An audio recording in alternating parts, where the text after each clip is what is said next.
Hello. Good morning, good afternoon, good evening to all of you who are joining us today for the third session of our training course in Foundations in Mobile Phone Data for Policy, the design and implementation of mobile phone data initiatives. Today's session is all about developing partnerships and negotiating data access. And without further ado, I am going to take the opportunity to hand over now to today's instructor, who is Sim Esco from Positium. Over to you, Sim. Thank you, Kathy, and welcome everybody. Session ahead of us for negotiating partnerships and ways to develop data access.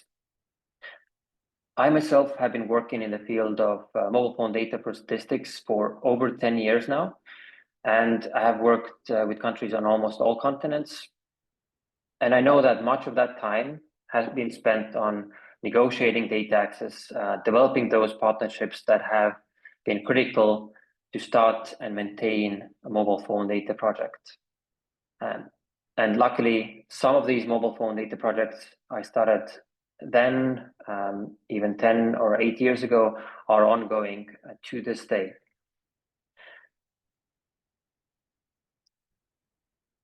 So today in this session, we will cover some of the incentives and perhaps disincentives or demotivating factors for mobile network operators to share mobile phone data. And based on experiences of various countries, we will show examples of different data access models. How does maturity in your country context define which ways you should develop in terms of data access models, and some of the main characteristics of those models. At the end of the session, we'll look at different examples of how to formalize agreements for data access. And throughout the session, I will share some good practices from different countries as examples.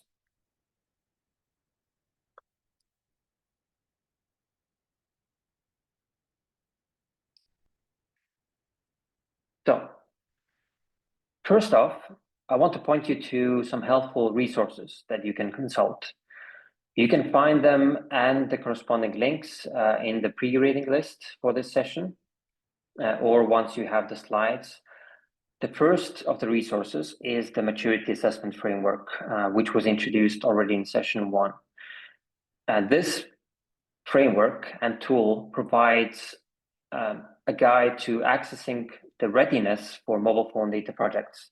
And it goes through many different dimensions that you need to take account of. So for example, when it comes to data access, it does help analyze the legal situation and what is the capacity and level of support from different stakeholders. So it does have helpful questions to guide you in that assessment, but it would also be helpful to have an outside party or an independent consultant or somebody who can take an outside view to conduct that maturity assessment, even if it's from your own country. So if completed correctly, this maturity assessment will identify the gaps that you have in maturity and guide you to the most appropriate next steps, also regarding data access modes. So that's number 1. Second resource is a hands-on guide to go through the data access journey. It's a comprehensive and practical guide, which is also available in multiple languages, as is the maturity assessment. And I suggest you to read through it. But what you will discover is it gives a step-by-step guide for national statistical offices dealing with mobile network operators on data access issues to improve official statistics or national statistics. So what is unique about this guide is it prioritizes addressing the non-technical challenges that often stall data sharing projects. Those could be, for example, how to do effective communication with stakeholders and align stakeholder values and support.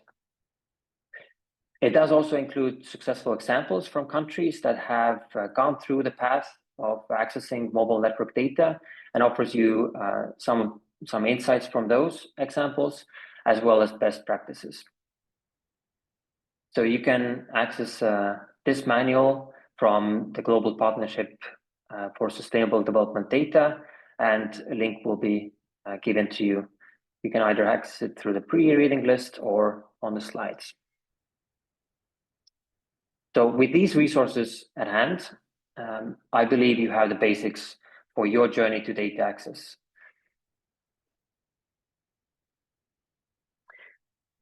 How do you start negotiating this data access with mobile network operators if it concerns a statistical project? In this section, we will talk about considerations that a mobile network operator might have. What is it that mobile operators are looking for in terms of benefits from the project? And also, on the other hand, what they fear they are risking when entering such a project. So we will discover how risk can be mitigated and how to discuss the benefits from the project for mobile operators specifically. To repeat, what is the role of the mobile network operator? So the mobile network operator is a key stakeholder, and their role might be smaller or greater, depending on what maturity stage they're in, how much capacity they have, and also on regulatory aspects. But what we know is the mobile network operator is the primary data holder. They're the ones that, through the mobile network, gather the data and also store the data for their own benefit. And they can provide internal knowledge on the data source, some technical IT capacity to deliver or even process data. And that is what they do well, because they have to do that for their internal purposes as well. So what the mobile network operators need to provide for the project to work, to be able to use this data for statistics, is regular access to new data from call data records or signaling data, including all the data fields that you need, and regular updates to cell tower location data and fixes when something happens to the pipeline that causes any data gaps. So they are quite a crucial stakeholder to have ready access to the data on an ongoing basis. So what could they gain from this? We already talked about this in the first session. So they could benefit from multiple things, and I will go through them more specifically over the next slides. But let us first look at something that the mobile network operator themselves might look at first. So why would they worry about data sharing? What are the potential disincentives they have? Meaning, what are the non-motivating aspects or barriers to taking part in statistical projects? These can be summed up in 3 broad categories. So one is anything to do with compliance. So what is the legal risk they might have?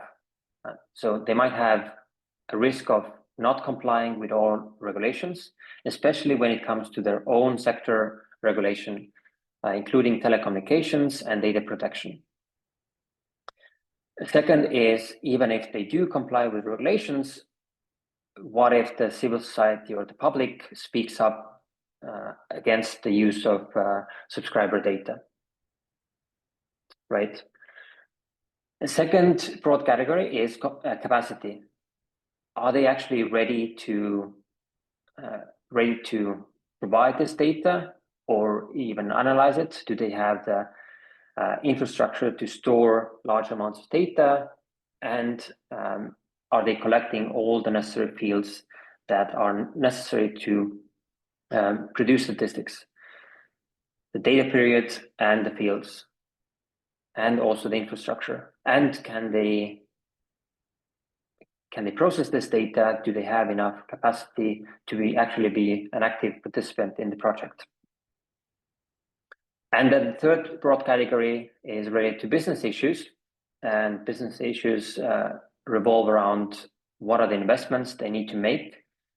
So not only in infrastructure and human capacity, but also in data collection. Perhaps if they're not collecting all of the data necessary, do they have to invest in new hardware to collect more data? Or are they already doing their own data monetization, and this project might compete with that effort? Why give data for free if we can sell it?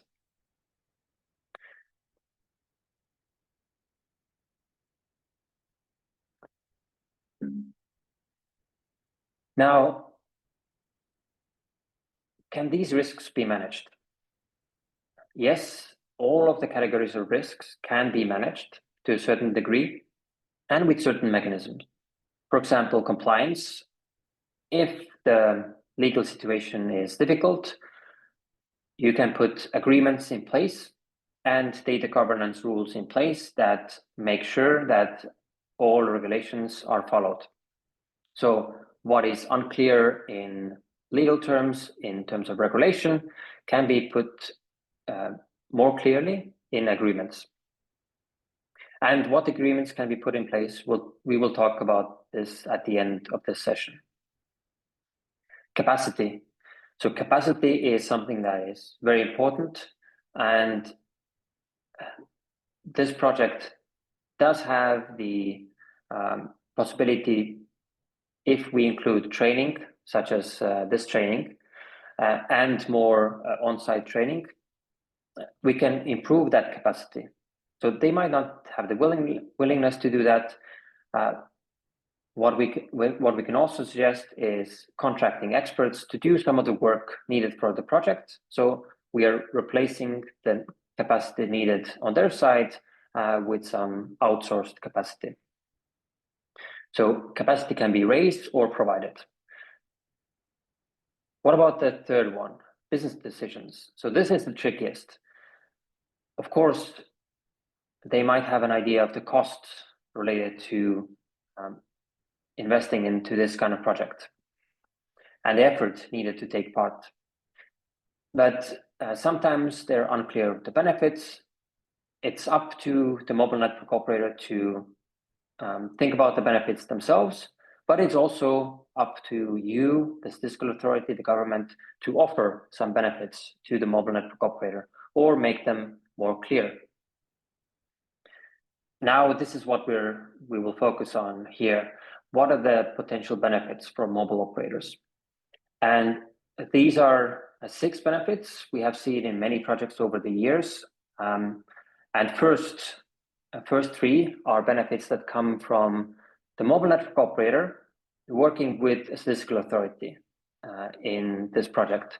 Not just any organization, but an authority that is mandated and can produce statistical indicators. And the first of these benefits comes from compliance. And how is compliance a benefit? Well, if there's a risk of not complying to telecommunication data protection laws, then by the statistical authority giving a mandate or making it mandatory for mobile network operators to share the data, so the statistical authority themselves goes through the legal assessment phase, you are de-risking mobile network operators. So if the project stakeholders make it clear how the legal framework is for sharing data to government, if you're compelling the mobile network operator, you're reducing their data sharing risk.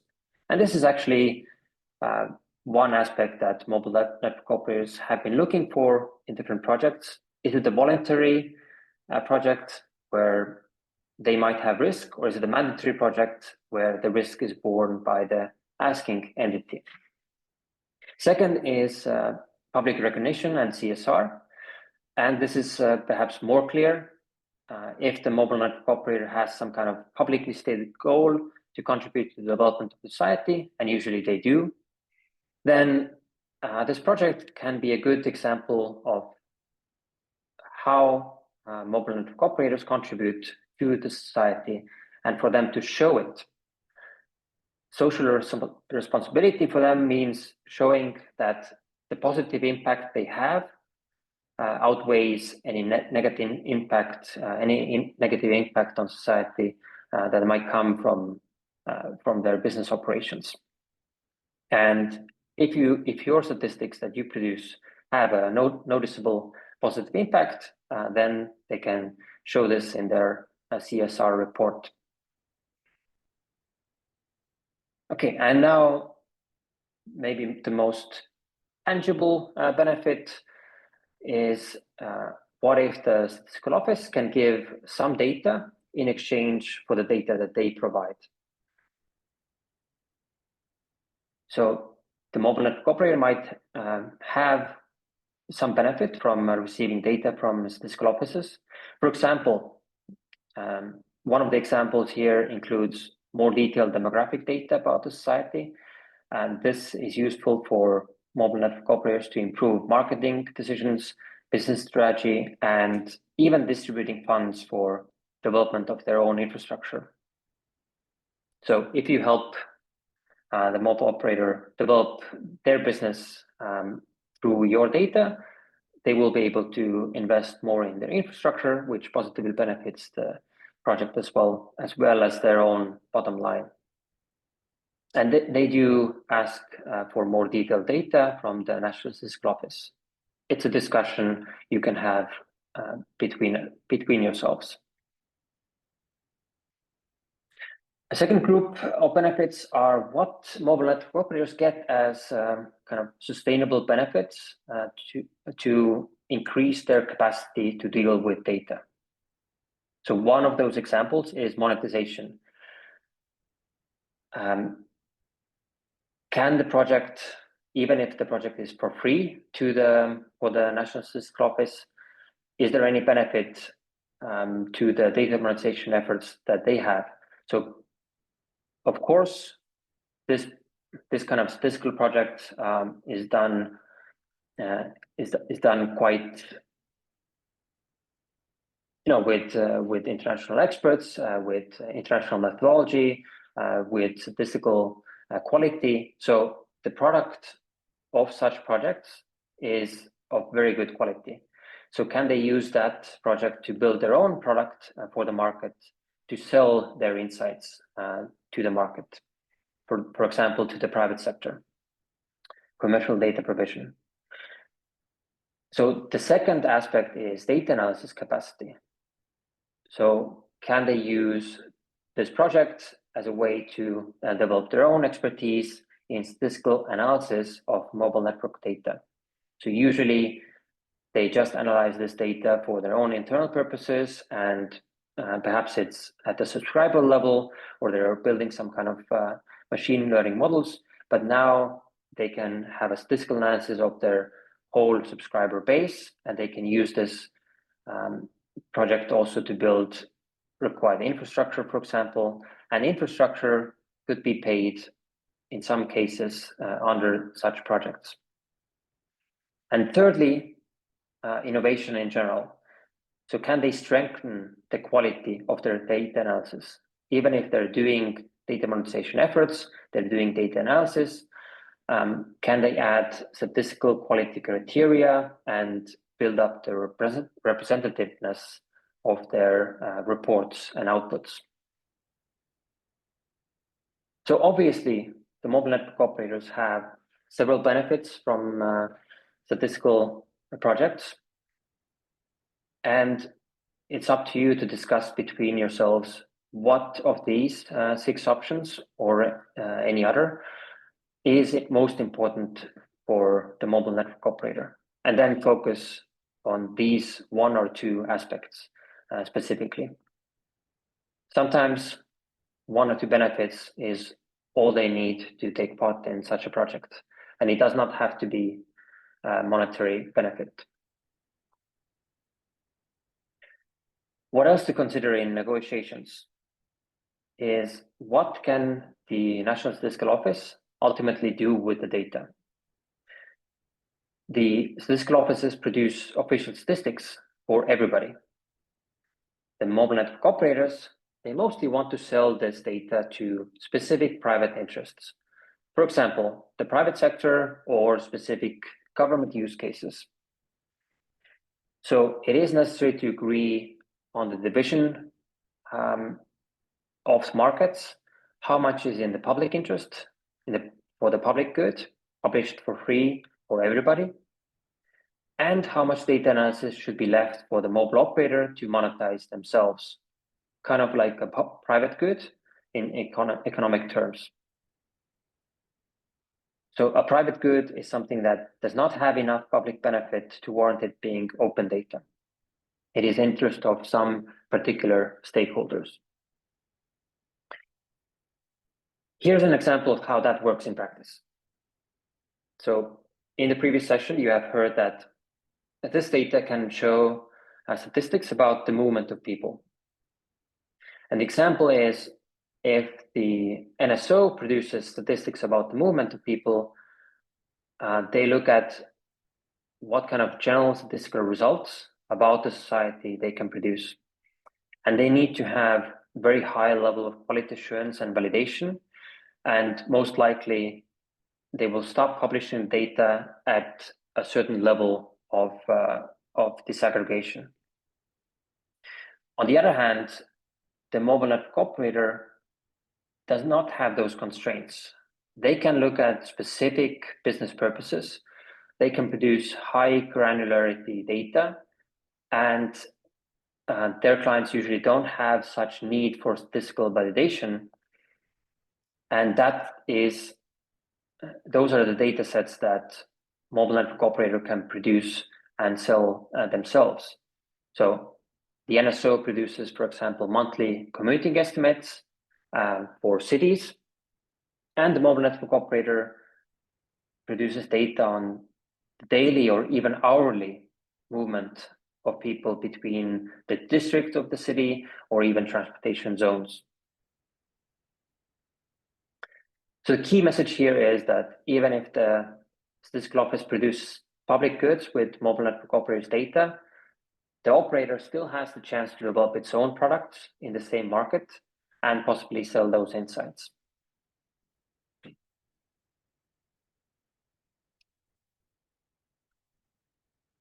So to summarize this section, I want you to reflect about this topic for your own country context. Really put yourself in the shoes of the mobile operator, and if you can, share the thoughts and questions that might arise for you with others in the course, in this discussion forum. So you could look at either a real or hypothetical mobile operator in your country, and what are the potential incentives they have to participate in this project, and what risks they could see that you, as the statistical office, would need to address or mitigate.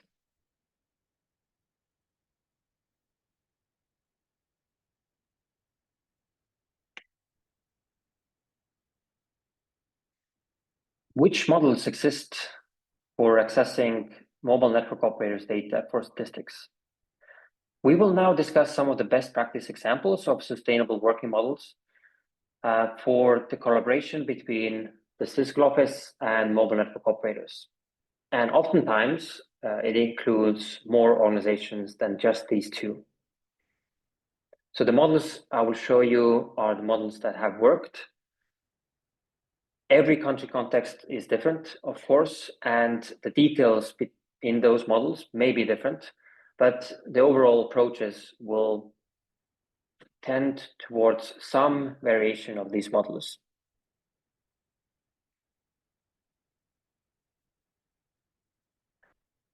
To understand the different data access models, let us first review some basics.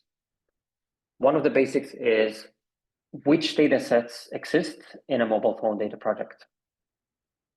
So here we're going from left to right, and we're going from more sensitive raw data towards more publishable aggregate results. Now, here, the colored cylinders, these are the databases. These are data sets at different stage of processing and usually involve large amounts of data. You can call this big data. We will hear more about these databases in the next sessions, but what you should know is that these are very, very sensitive. The tables here, they describe something about these databases. So they are some log files of processing, or they are descriptive statistics about these data sets. So they give us some useful information to assess what is in this database. These are less sensitive, but probably have business interests involved, and they should be kept confidential.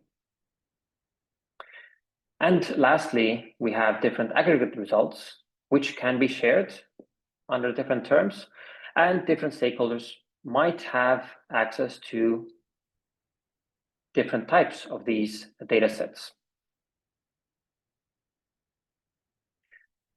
Second thing to cover is which types of technical roles do we need to have? So which product stakeholders can perform some function? Are they able to perform that? And then later we'll talk about if they are legally binded to perform that function. But in terms of the statistical business process, so to process data in statistical terms, it should be clearly identified which entities and perhaps even which staff members are the ones that collect the data. So who is it and what they're doing. So for mobile phone data process, this is usually the mobile network operator that collects the data, because they are the ones that handle the network, collecting data in their servers. So there's fewer questions here, unless the data collection is handled by a different entity, more regulatory entity. Second question is, who is designing the data processing pipeline? So here we're talking about building the data quality framework, the algorithms to process the data for statistical purposes, and for mobile phone data. This is usually not the mobile network operator themselves, but the design happens at the NSO, or they're working together with a government entity, a research institution, or a technical service provider. And then somebody needs to process this data. For mobile phone data, this is usually the mobile operator, or it can be a technical service provider that has more expertise, or it can even be the statistical office or regulator. And then we have the data dissemination. First, evaluation and validation, whether the data is actually good enough to disseminate, and then to disseminate that result from the data. And this is usually the statistics office or the user ministry or department in the government that does this. Now, another type of role is a legal role. In terms of data protection, there are legal roles that different entities might take. And these legal roles are described by the data protection regulation or are assigned through contracts between entities. And in terms of general data protection, the terms are first, the data controller. The data controller is the one that controls what happens with the data. So they determine the purposes for which and by which means the personal data is processed. And for mobile phone data, we consider that personal data. They might assign a data processor, either in their own office or another entity that processes this personal data on behalf of the controller. And then the duties of this data processor must be specified in a contract. Now, you have to put these side by side and see who can perform which function technically in terms of statistical business process and legally, so that there are good contracts that define these roles legally as well. Okay, now that we have established what are the types of data sets and types of roles that we need to assign, now we can talk about the maturity assessment. And for the maturity assessment, you can use the resource provided to you by the World Bank Global Data Facility Program, as already introduced to you before. And as I said, why we look at this maturity assessment now is that it helps analyze the legal situation and stakeholder capacity and support. That's one. And second, identify gaps that influence the decisions regarding data access modes.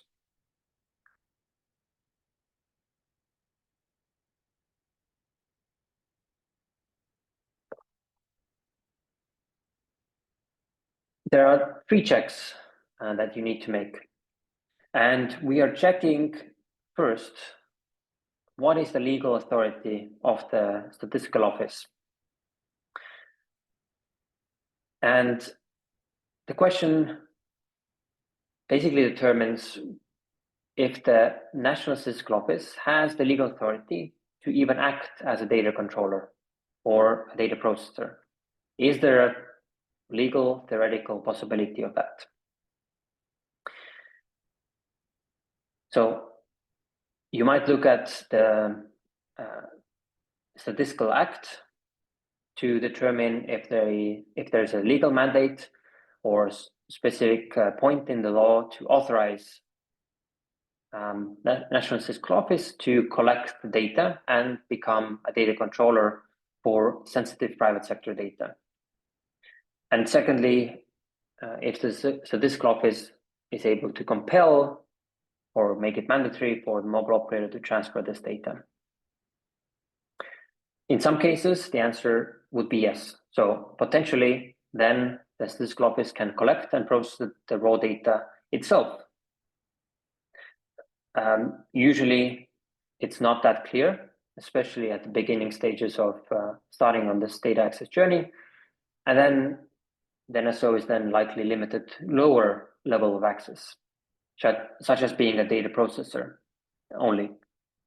And this moves the decision criteria to the next level. The next level is, what is the technical capacity and the infrastructure? Let's say we first take the Statistical Office side. We want to check what are the technical possibilities in terms of human capacity and infrastructure.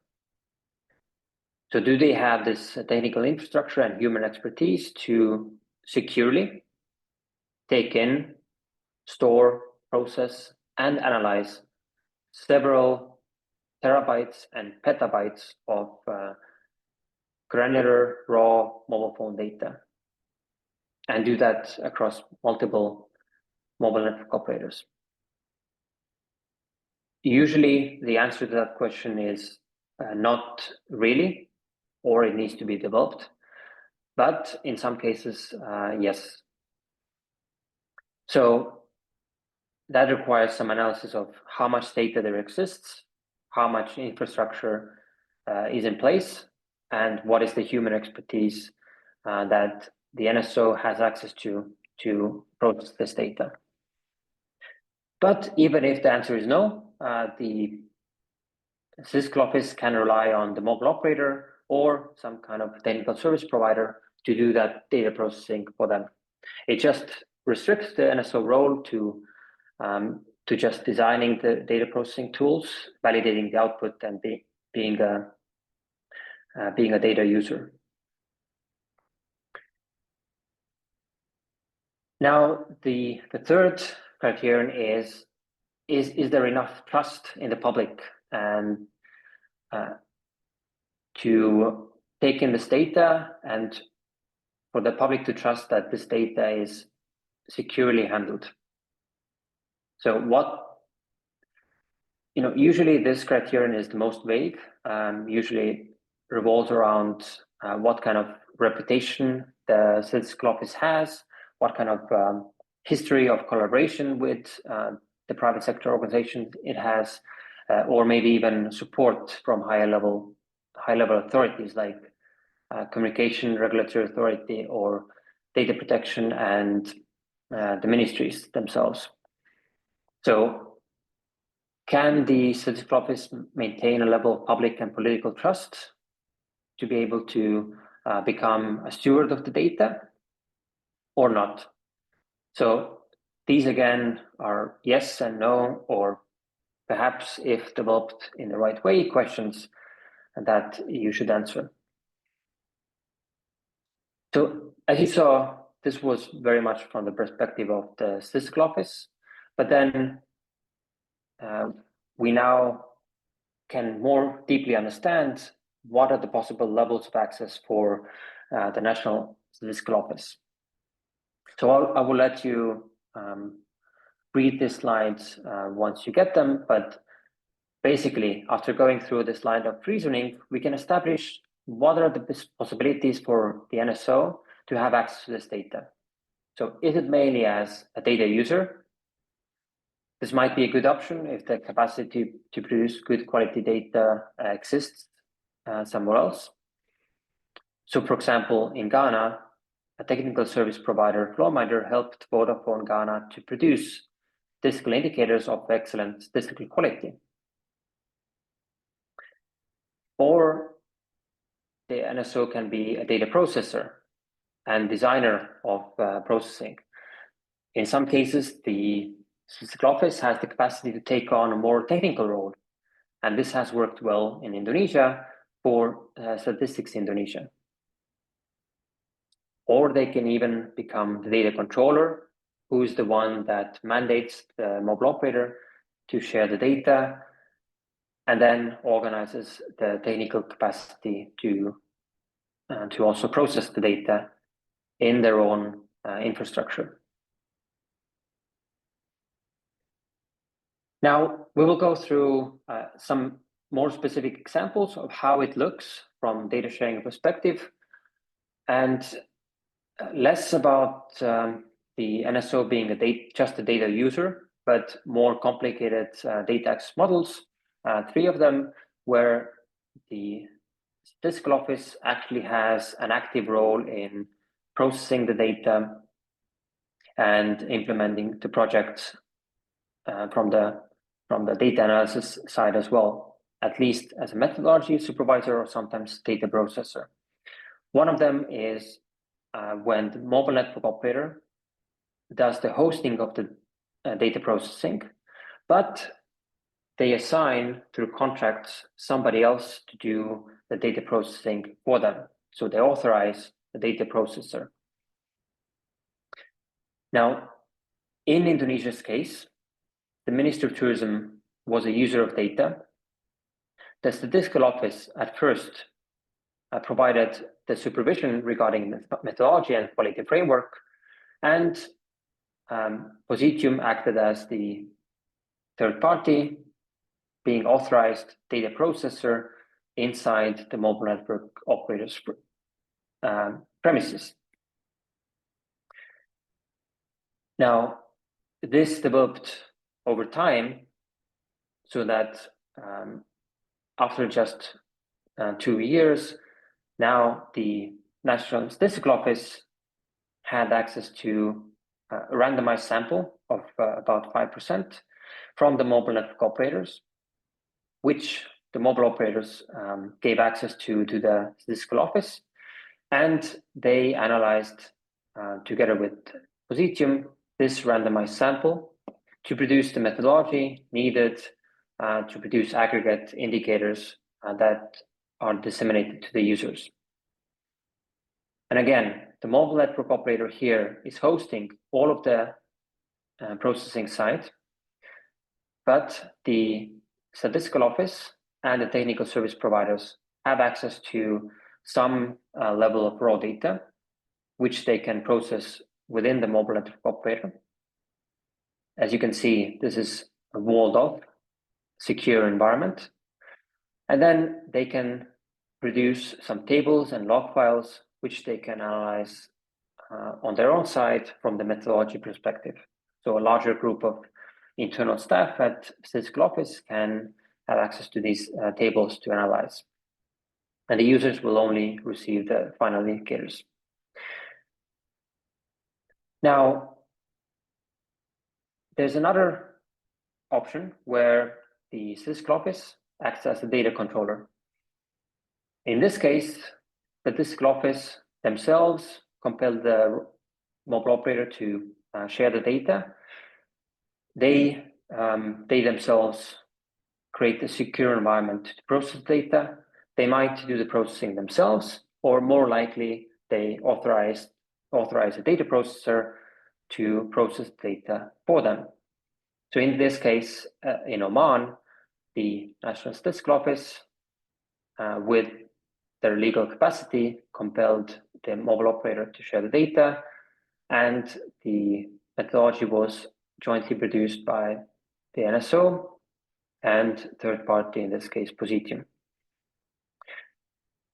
In this case, the mobile operator shares the data outside their own environment, but the statistical office keeps it in a secure environment, in a walled-off environment for processing, and only selected members of staff, either from technical experts or NSO, will have access to that.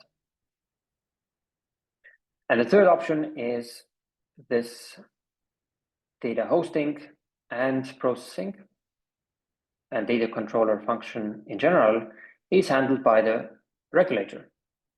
If the telecom regulatory authority has the mandate to do so and the technical capacity, then it is possible that the regulator ingests raw level, unit level CDR data from all of the mobile operators in their own infrastructure, and the processing happens within the regulator's premises, and the statistics are shared with the National Statistical Office. This has worked well in Ghana and a few other countries. Again, it might be that the technical service provider comes in to act as the authorized data processor, even if the processing is hosted by the regulator. And the difference between this model and the previous one is it's not so extensive from a data processing perspective. The pipeline will still be the same. However, you might have more institutional arrangements because there is one extra party, the regulator, who was included specifically to hold the data and create a sandbox for processing the data. Great.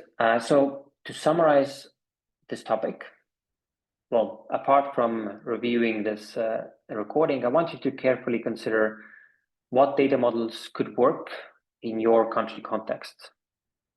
So you will have access to this consolidating activity also in your session folder under materials. And the questions to consider are, what is the data access model that would be most suitable for you, for your country? Who will be the data controller? Who will be able to receive and get access to data, to be authorized to process it? And who handles the methodology development and auditing function? Well, is it the NSO or some other research institution? And you can justify your choice by which main gaps in capabilities exists.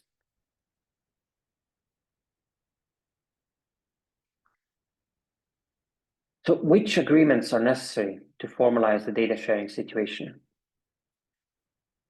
In this last section of the data access topic, I want to go through some of the main agreement types and show you on the examples of 3 countries how the agreements might evolve as well.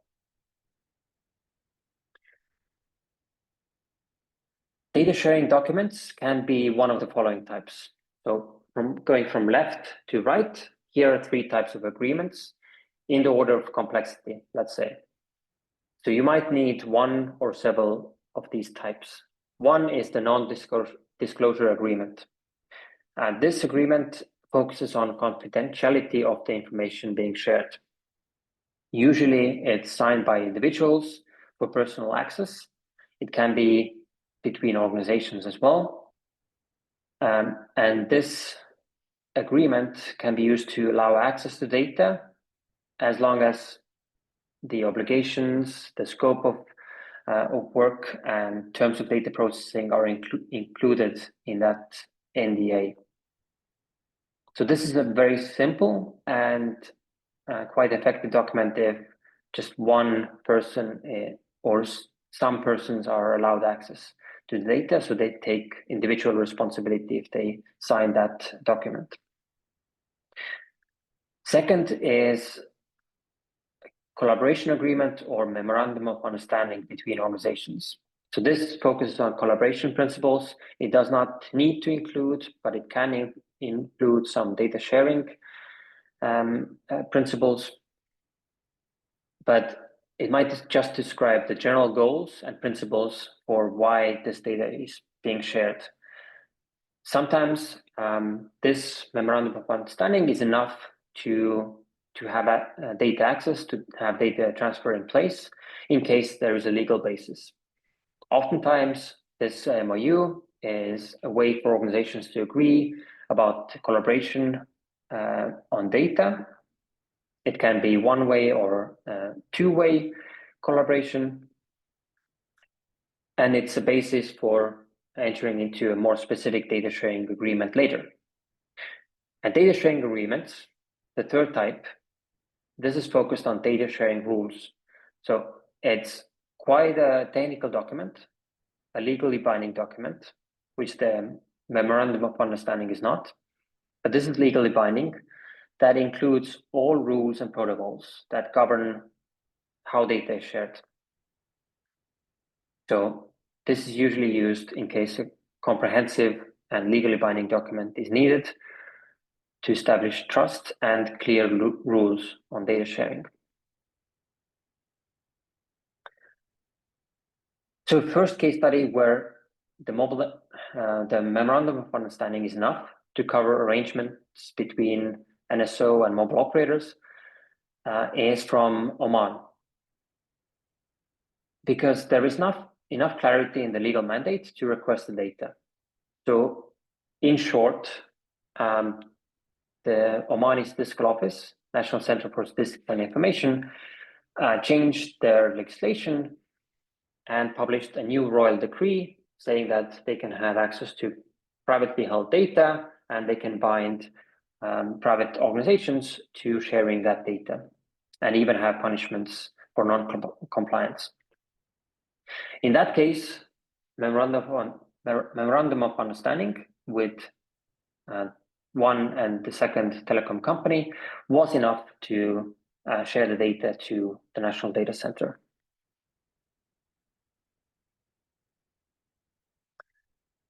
Second case study is a case study where first a memorandum of understanding was formed, and this was followed by a contract, followed by individual non-disclosure agreements for people that needed to have access to raw data.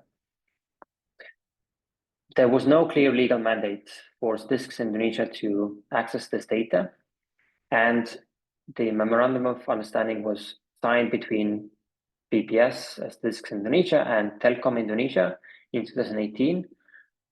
Right after that, after collaboration principles were formed, they signed a commercial contract between themselves, and this contract established requirements for what data should be shared as output, and also that sample data should be hosted by a mobile operator and accessed by Statistics Indonesia. So to get access to that personal data in the MNO premises, personal NDAs need to be signed by BPS Statistics Indonesia data scientists. This is a good case as this project is ongoing with practically the same legal understanding between the parties and with more network operators now involved in the statistical project. And then the third case study where a data sharing agreement was signed between 3 parties. So it was the National Statistical Office first, then the mobile network operator Vodafone, and a third-party technical service provider, Lawminder, who took the role of being the authorized data processor within the mobile network operator on behalf of the Statistical Office. So here, this data sharing agreement goes through some quite important and very necessary agreement terms that are listed here. I suggest that you look for this case study as well, as this case study has been published with the main body of the data sharing agreement as well for your benefit. But I want to just emphasize the necessity to reflect in the data sharing agreement that data anonymization should happen, how data handling is done, who has which responsibility for analyzing the data, also what limitations for data use exist, that this data that will be produced can only be used for purposes that are stated, how is data deleted and published, and what GDPR or other data protection requirements need to be maintained.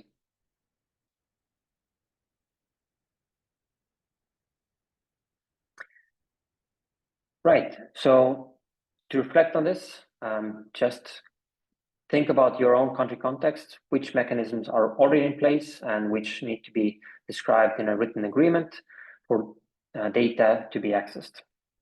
And you can also consult the self-led session on data governance for more on this.